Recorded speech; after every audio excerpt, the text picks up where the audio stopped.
Cak unagame. Aduh, sakitnya buntut. Sakitnya pinggang. Ada lagi ai.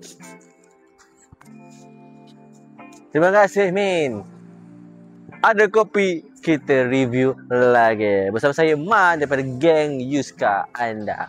Macam biasalah, di sebelah saya ni ada Honda BRV. Yang ni 7-seater untuk siapa yang rasa nak selesa. 7-seater selesa.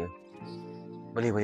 Kena. Kita akan selit nanti dalam rangkap pantun 2 rangkap.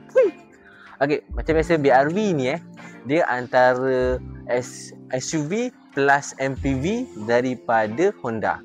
Mana ada dah BRV sekarang dalam line up Honda, sebab sekarang ni Honda banyak fokus pada SUV, sedan dan sedan yang B-class, C-class lah, macam Accord, Civic, City.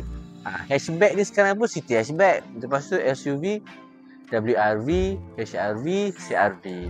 BRV ni dia dah stop production dah. Okey, paling latest yang ada WRV ni BRV ni 2021. Dulu dah tak ada. Sebab kereta ni kalau siapa beli pada tahun ni berbaloi. Bulanan dia 6 ke 700 sahaja guys. Boleh pakai Honda. Dalam dia luas mat. Second row dengan third row memang selesa.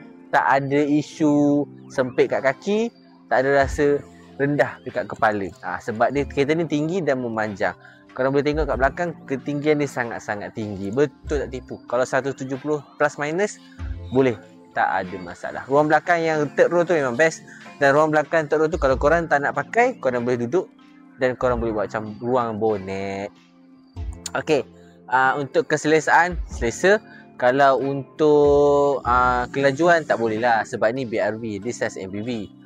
So dia macam slow sikit lah. Dia tak sehebat Odyssey. Dia macam budget punya MPV. Okey, lepas tu rupa dia standard lah, abah-abah. Tapi siapa kena kat tangan yang tepat, memang make up lawa punya.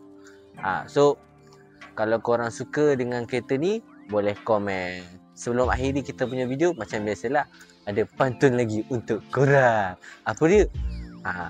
Pergi pasar membeli kiwi. Kalau nak MPV dan selesa, belilah BRV. Okay. So kalau korang suka, komen, like dan share video ataupun akaun TikTok geng Yuska, dan komen video apa kita nak buat dan komen